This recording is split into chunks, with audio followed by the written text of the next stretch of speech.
आं आगोलनो सारखो जा बिश्वजित दैमारि सार आसाम आइन मन्त्रिखौ आं हाजारसे साबायखर बावबाय बिथांनि थुलुंगायाव आं दिनै बे चिरां मन्दिर थियेटारखौ फैगौ बोसोर एसे मोजांसिन खालामनाय साबसिन खालामनायनि मोनसे आंहा इन्टारेस्ट दं खारन फैगौ बोसोर आंहा हनालि जयन्ती बे हनालि जयन्तीयाव आंहा गतै सारा आसामनि जितु मन्त्रि एमएलए गेदेर गोलाव दं गासैखौबो लिंगोन आरो बिथांमोना जुदि आंखौ बोसोर बोसोर थुलुंगा होयोब्ला एसेल' थुलुंगा होबाय थायोब्ला अब्लानो बे चिरां मन्दिर थियेटारा आं जेब्लासिम थांना थागोन अब्लासिम चिरां मन्दिर थियेटारा थांनानै थागोन खिन्थु आङो स्टेजाव भाखौनोबोयो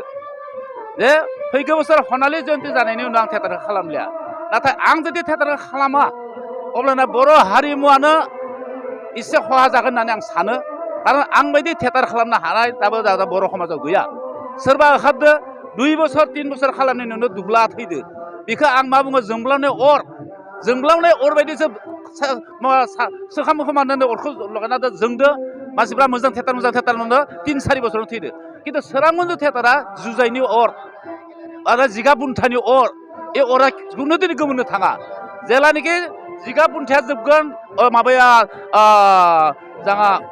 जुजाइया जोबगोन अब्लासो चिरां मन्दिरा जोबगोन आरो आं थैबासो जोबगोन आरो बेबायदि आं साननानै लायो खिन्थु दा जा हक बेखौ खालामनो थांनायावनो आंनि पितृ सम्पत्ति 65 बिघा हाया सेस जालांदो मात्र 8 बिघा हा दं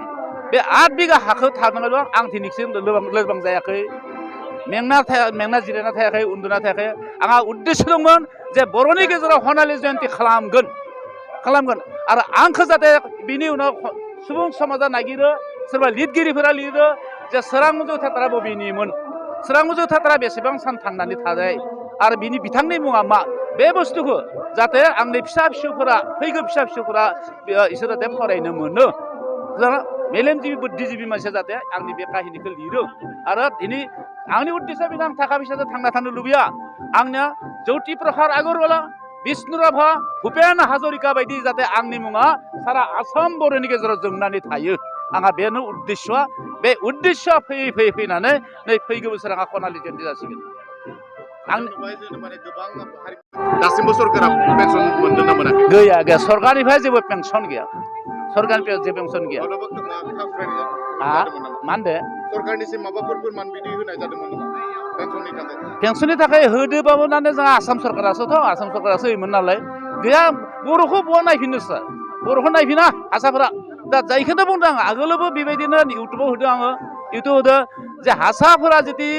मन्त्रि एमएलए नायफिनोबा थियेटारखौ जोंनि बर'नि गेजेरावथ' हारसाफोरबायदि गेदेर गोलाव दं मानो बर' थियेटारखौ नायफिना आंखौ मानो दाबो सिनायना मोनाखै मन्त्रि एमएलएआ बेखिनिखौ आं दुखु नांनानै बुंदो आरो जोंहा सारा जोंहा आइन मन्त्रि सार बिश्वजित दैमारिया बिथाङा आंखौ आगोलनिफ्रायनो बन्धु बिथांखौ खावलायनायाव बिथाङा दिनै आंनो 5 लाख थाखा होदो 5 लाख बे 5 लाख थाखाजों फैगौ बोसोर आङो स्टेन्डार्ड मोनसे खालामनो सानदों आरो स्टेन्डार्ड खालामनायनि उनाव लोगोआवनो आंनि जितु बर' समाजनि आंनि लोगोमोन दं मन्त्रि एमएलए गासैखौबो आं लिंजोबनाय जागोन बेनो